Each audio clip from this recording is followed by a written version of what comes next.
어, 설 연휴 중에 이제 이렇게 형제들과 만나서 옛날 얘기도 하다 보니까 어렸을 적 이 생각들이 났었습니다.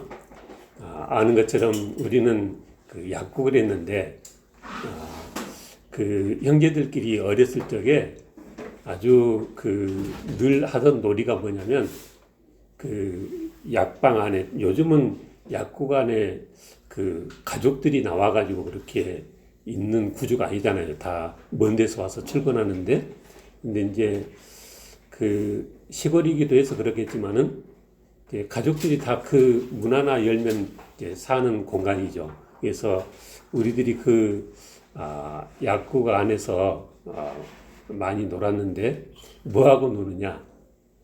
약 이름 찾기 그런 놀이가 아주 재미있었습니다.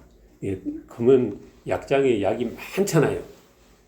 그 커다란 약병도 있지만 연고 같은 것은 조그마하고 글씨도 조그마하고 그리고 또 잘 안 알려진 이름도 많고 그래가지고 그 어렸을 적에 동생들하고 약 이름 찾기 하고 놀았던 게 굉장히 이렇게 머릿속에 있습니다. 제가 한 번도 얘기 안 했던 거일 것 같아요. 그래서 어렸을 적에 그 옹기소, 에비오지에, 비오비타 이런 것들 엄청 늘 대놓고 먹고 그 약들 속에서 그렇게 살았는데 근데 손님이 오면 약사가 아무 약이나 내주는 게 아니죠. 그죠? 증세를 들어보고 그 증세에 적합한 약을 그러니까 소화가 안 되면 소화제, 피부가 안 좋으면 피부약, 눈이 아파서 왔으면 안약 그렇게 그 증세에 맞게 약을 잘 골라서 줍니다. 우리 아버지가 그 대를 이어서 약사를 하라 막 그렇게 압력을 넣으셨는데 제가 그냥 제 하고 싶은 게 따로 있어서 신학을 했고 그래서 지금 돌이켜 보면 그 약국 약사는 안 됐어도 영적인 약사를 하고 있지 않나 그렇게 생각합니다. 근데 이렇게 영적인 약사의 눈으로 볼 때 그래도 우리들은 이미 구원의 확신들은 다 갖고 있어 보이고 또 상당한 믿음도 있어 보입니다. 다 11조 생활도 하고 주일 성수하고 또 천국 소망도 가진 걸로 보이고 또 이렇게 모이게 힘쓰는 하나님께서 기뻐하시는 그런 성도들이다. 그렇게 생각합니다. 근데 목사님 제가 볼 때 우리 모두에게 부족한 것이 하나 있는데 이쪽으로 조금만 더 노력하면 하나님께서 더 기뻐하시겠다. 그런 게 하나 있는데 그게 오늘 이 설교 제목처럼 제자 삼는 것에 힘쓰는 것입니다. 많은 성도들이 예수님의 지상명령 오늘 본 말씀을 대하면서 예수님의 제자가 된다는 것은 예수님 명령대로 세례받고 말씀을 배우고 배운 대로 잘 지켜 사는 것이다. 그렇게 생각합니다.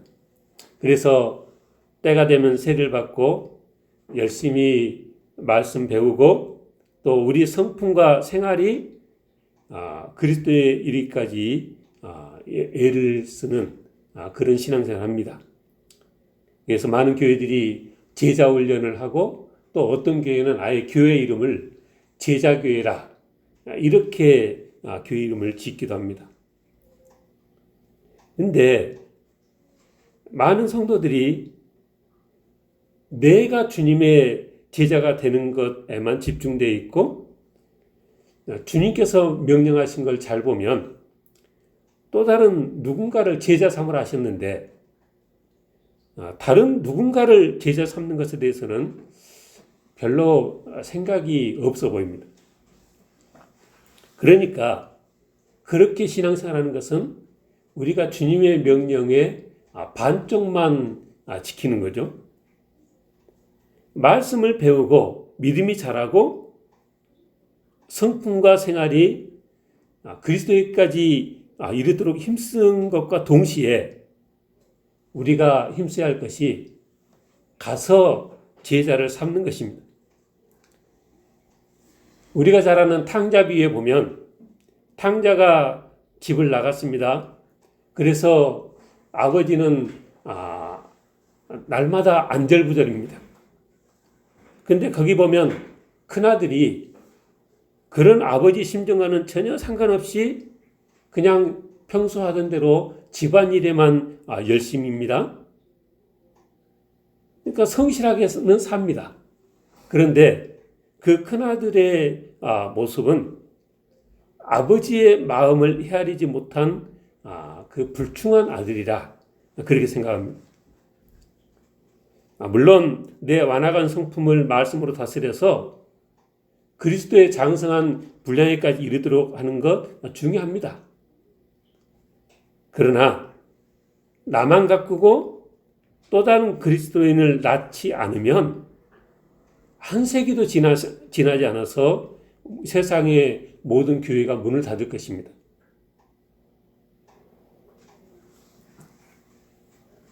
어느 목사님 책에 제가 그런 글을 읽고 이게 무슨 말인가 처음에는 좀 의아했습니다. 그 목사님 책에 뭐라고 썼냐면 사과나무의 진정한 열매는 사과가 아니라 사과나무다. 그래서 사과나무의 열매는 사과가 아닌가? 사과나무가 사과를 열매 맺었으면 되는 것 아닌가? 그런 생각이 드는 거죠. 근데 그분이 뭐라고 했냐면 개의 열매는 새끼 강아지고 소의 열매는 새끼 송아지고 말은 망아지 사람은 사람을 낳듯이 사과나무가 사과를 열매 맺는 것은 당연한 거고 거기에 덧붙여서 또 다른 사과나무를 자라게끔 하는 것이 사과나무의 사명이라. 어떤 사과나무도 또 다른 사과나무가 자라게끔 하지 않고 그냥 열매만 맺는다면 얼마 안 가서는 온 세상에 사과나무가 자취를 감출 것이고 더 이상 사과라는 것이 세상에서 이렇게 맛볼 수 없는 세상이 되어진 거죠. 같은 이치로 우리 성도들이 맺어야 될 진정한 열매는 그리스도의 성품까지 이르도록 하는 것은 당연한 것이고 그와 동시에 다른 성도를 만드는 것이다. 제자의 진정한 열매는 또 다른 제자를 삼는 것인 줄 믿으시기 바랍니다. 그런데 그렇다면 나는 제자 삼는 제자인가? 이 시간은 그런 질문을 내게 해보는 시간 되기 바랍니다. 제자 삼는 것은 하나님께서 세우신 방법입니다. 예수님께서 오늘 본문에 그리고 또 다른 곳에서도 가서 제자를 삼으라 그러셨습니다. 디모데후서 2장 2절에도 또 네가 많은 증인 앞에서 내게 들은 말을 충성된 사람들에게 부탁하라.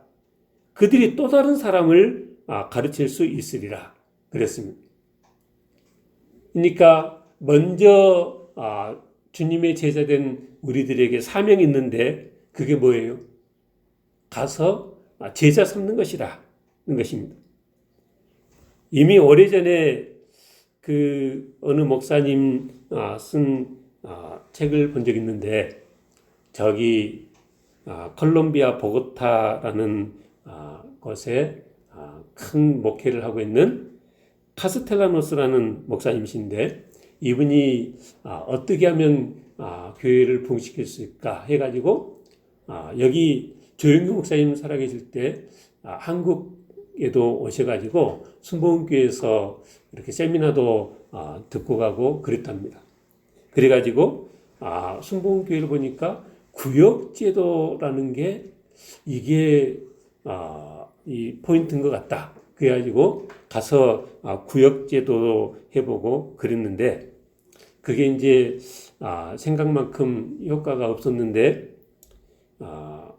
마태복음 9장 10장을 읽으면서 예수님께서 그 12제자를 세우시는 것을 보면서 예수님이 왜 11제자도 아니고 13제자도 아니고 12제자를 세우셨을까?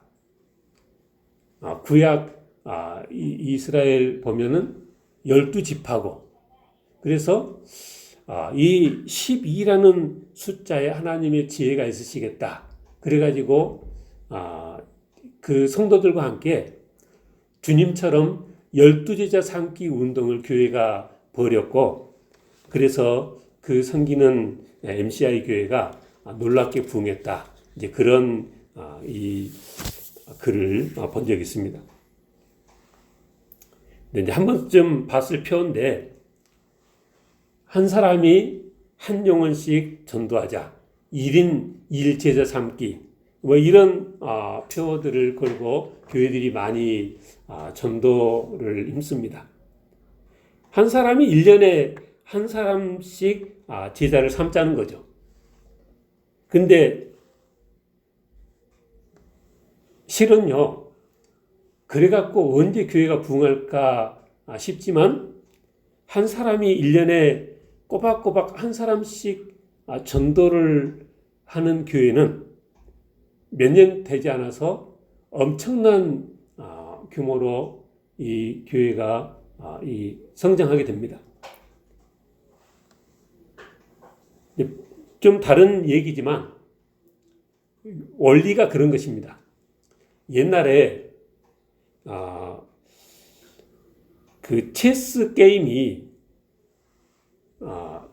약 4,000년 전 인도에서 시작이 됐다는데 왕이 재밌는 게임을 만들었다고 그 체스 게임을 만든 이를 불러다가 내가 너한테 상을 좀 주고 싶은데 뭘 원하냐 하고 물어봤답니다. 그러니까 나중에 이 체스 게임을 만든 이가 왕 앞에 와가지고 이렇게 제안을 했답니다.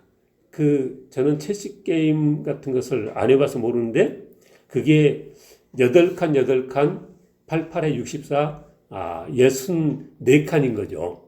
그래서 왕 앞에 가서 그랬답니다. 왕이시여, 제가 뭐 다른 건 아니고 이 체스 게임 판 64칸에 첫째 칸에는 쌀을 한 톨, 둘째 칸에는 그것의 2배인 2톨, 셋째 칸에는 그것의 2배인 4톨, 그러면 네 번째 칸은 8톨 되겠죠? 이렇게 체스 칸 64칸을 채워서 주시면 그냥 감사하겠습니다. 그랬답니다. 그러니까 왕이 볼 때, 야, 그 쌀 몇 톨 가지고 뭐 하려고 좀 큰 걸 구하라니까 그랬다는 거죠. 근데 실제 그거를 계산을 해보니까 64번째 칸은 이제 수학 공식으로 하면은 2의 63승이고 그러면 다 못 세겠어요. 숫자가 도대체 몇 자리인지. 근데 그거를 무게로 환산하면 1530억 톤이고 1000년 동안 전 세계 쌀 생산량에 달하는 어마어마한 양이 된다는 거죠. 그러니까 이제 개척교회 상황으로 생각하면 첫해 이 목사님이 자기 혼자 교회를 시작해가지고 그 애는 하나도 열매가 없다가 그 다음 2년째 돼가지고 한 사람을 전도해서 이제 교인하고 목사님하고 둘이 됐다는 거죠. 근데 열심히 제자 훈련해가지고 그 다음에는 각각 한 사람씩 전도해서 4명이 되고 그 다음에는 8명이 되고 그래가지고 교회가 언제 부흥합니까? 그래 싶지만 그렇게 시작이 되면 10년이 되면 전제 조건은 뭐예요? 모든 전도해서 막 신앙생활하는 성도들도 그 다음에부터 한 사람씩 제자를 삼는다는 식으로 하면 10년이 되면 1024명, 11년째는 2048명, 20년만 돼도 52만 명이 넘는 그러니까 현실적으로는 이렇게 되는 것은 쉽지 않겠다 하는 생각이 들긴 합니다만은 한 사람이 한 사람씩 제자 삼는다는 것이 그렇게 중요하다라는 것입니다. 이렇게 설명해 보겠습니다. 우리가 서커스 구경을 가면 접시 돌리기 서커스도 있잖아요. 근데 정말 손가락 사이마다 막대를 끼고 또 입에다도 서너 개 물고 또 어디가 가능한가요? 뭐 발가락 사이도 끼고 돌리고 제가 옛날 본 기억에는 그렇습니다. 그래서 사람들이 막 그렇게 많이 돌아가면 다들 감탄하면서 박수를 칩니다. 근데 생각해 보면 아무리 기술이 뛰어나도 한 사람이 동시에 30개, 40개 이렇게 돌 수는 없는 거죠. 많아봐야 열 몇 개입니다. 교회 사명이 복음의 접시를 돌리는 것이다 라고 하면 어떤 목회자가 훌륭한 목회자냐?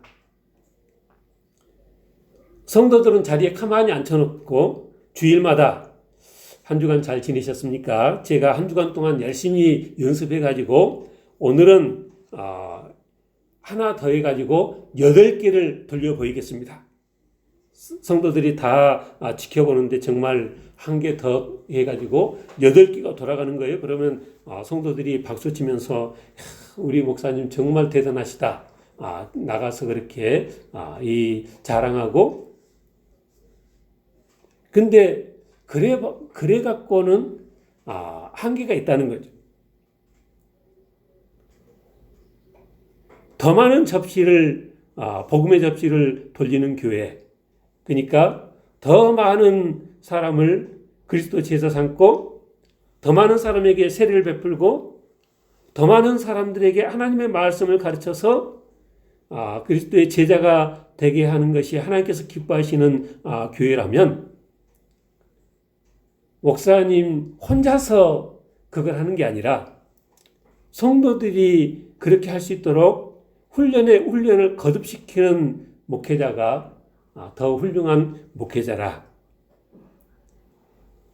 그래서 모든 성도들이 이 복음의 접시를 돌리는 기술을 배우기를 힘쓰고 또 그렇게 하도록 교회 분위기가 돼야 한다는 것입니다. 근데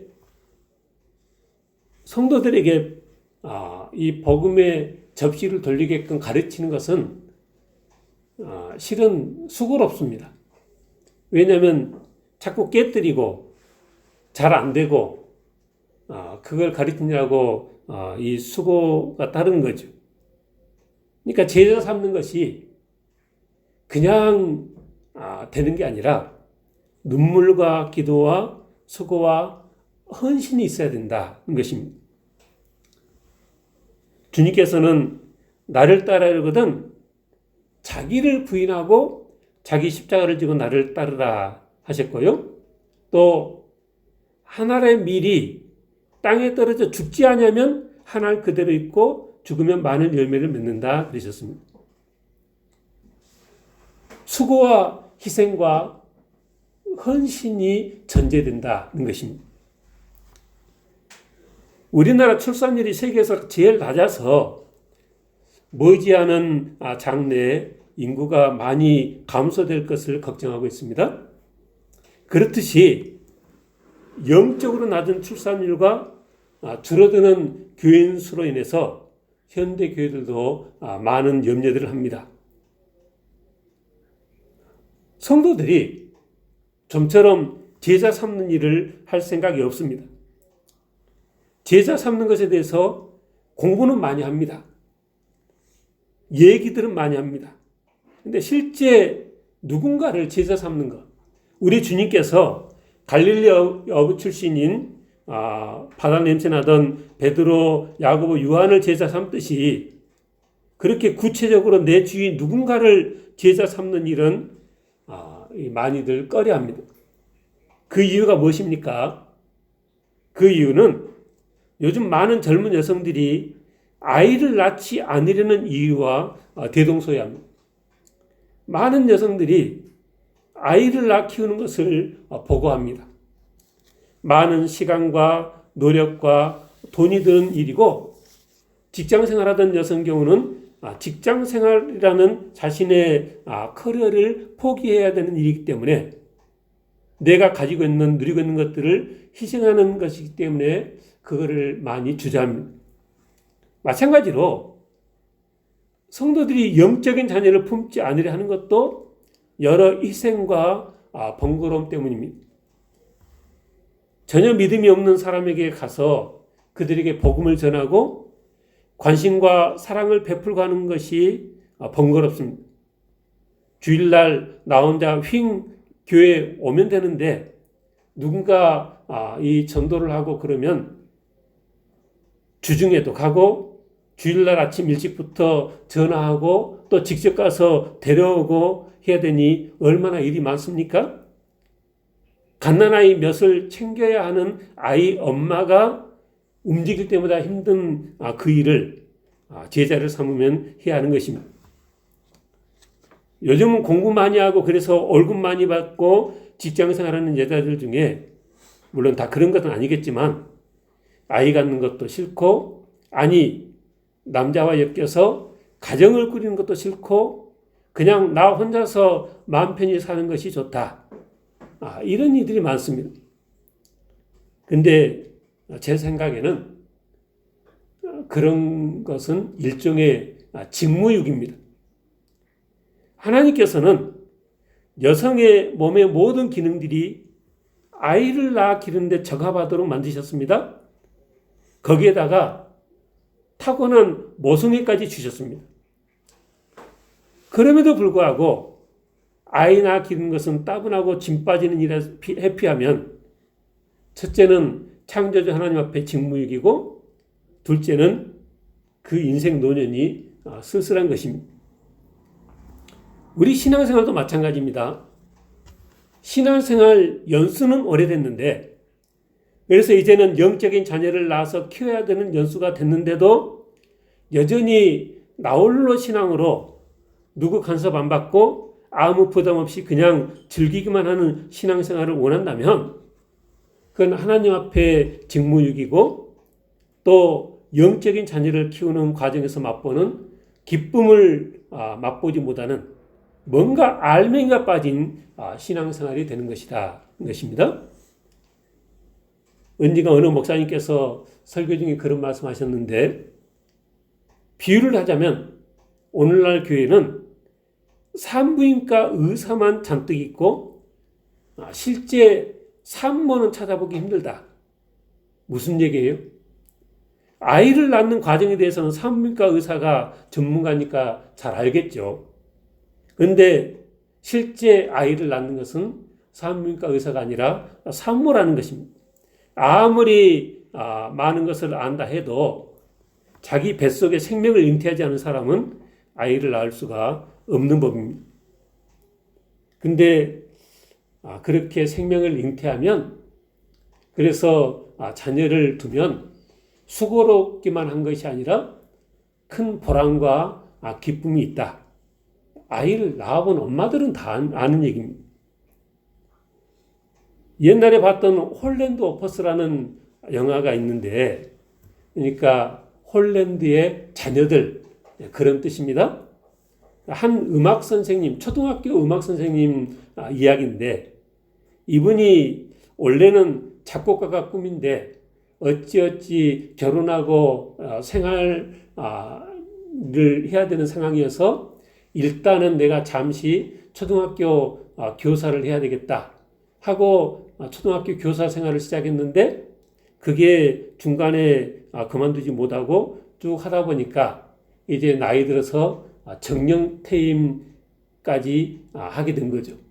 그래서 이제 퇴임하는 날 책상을 다 정리해서 이 박스 하나 들고 자기 아내와 함께 교정을 나오는데, 어디선가 음악 소리가 들리는 거죠.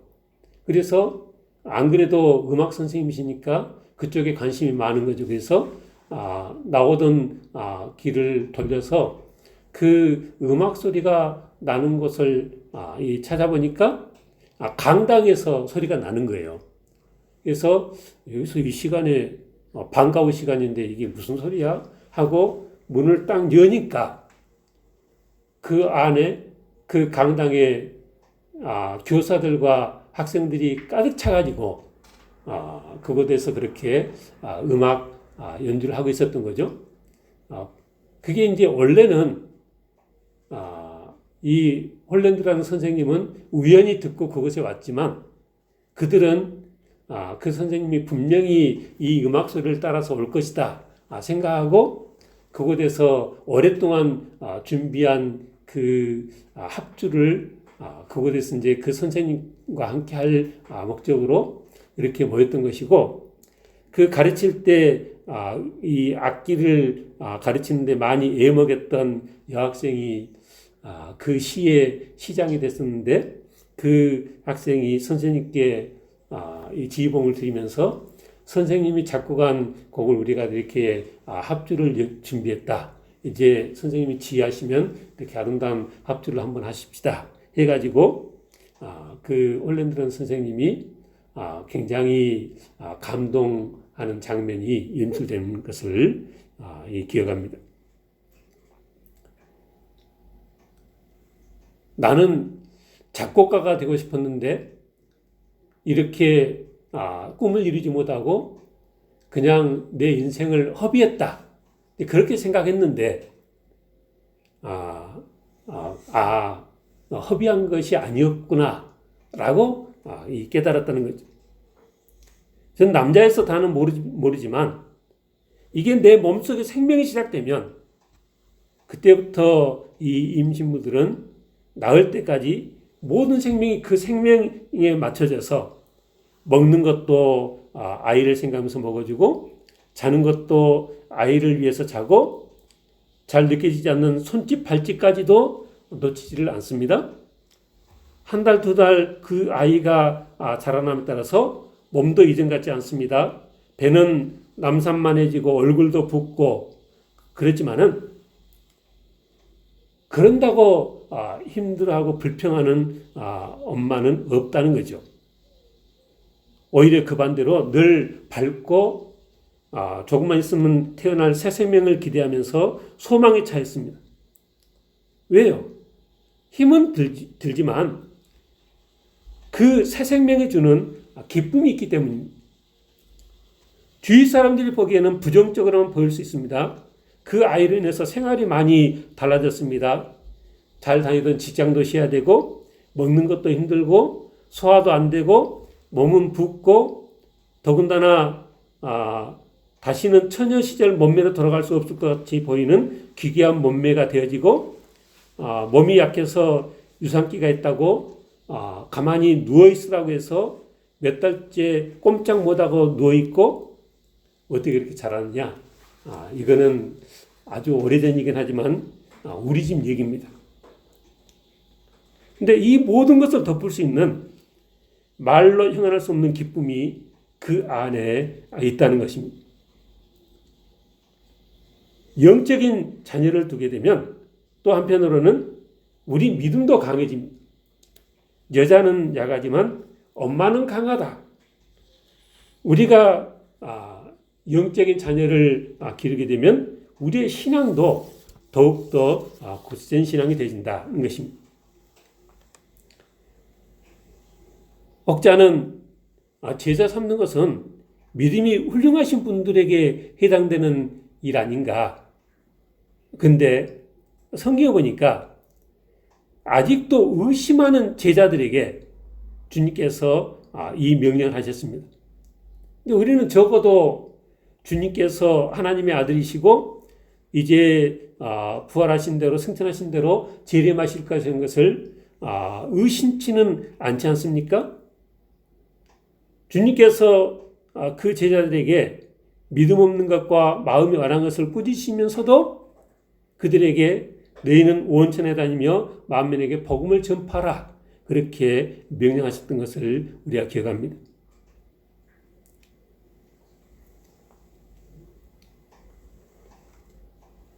제가 여수에서 부목사 할 때 여수에게 내려갔는데 가서 깜짝 놀란 게 뭐냐면 그 지방교회인데 그 합주단이 숫자가 어마어마한 거예요. 그래서 아니 이 지방교회에서 어떻게 이렇게 그 서울에서도 잘 못 보던 건데 그랬지? 근데 나중에 보니까 그 글로리아 합주단인데 그 단장이 아주 열심으로 그 성도들 열심히 이렇게 바이올린도 가르치고 그래서 우리 아이들도 거기서 바이올린을 좀 이렇게 배웠던 기억이 있습니다. 열심히 자기 혼자 연습하면 훌륭한 연주를 할 수 있겠죠? 그런데 많은 사람들에게 그거를 가르치면 아름다운 합주가 되는 것입니다. 근데 그분이 그렇게 열심히 이 성도들에게 악기를 가르치고 해서 그들이 좀 되면 이제 합주단에 같이 소속돼서 같이 예배 시간에 섬기는 걸 보면서 한 사람 한 사람이 그렇게 수고하는 것이 대단히 중요하다 하는 생각을 하는 것입니다. 제자 삼는 것은 주님의 명령이십니다. 우리가 지상명령이라 합니다. 그래서 거룩한 부담감을 가지고 이 지상명령에 순종하는 삶을 살아야 되겠습니다. 하늘과 땅의 모든 권세를 내게 주셨으니 너희는 가서 제자를 삼으라 그러셨습니다. 주님의 마지막 유언 같은 이 명령을 마음에 새기고 제자 삼는 삶 사는 우리 모두 다 되시길 주로 축원합니다. 기도하겠습니다.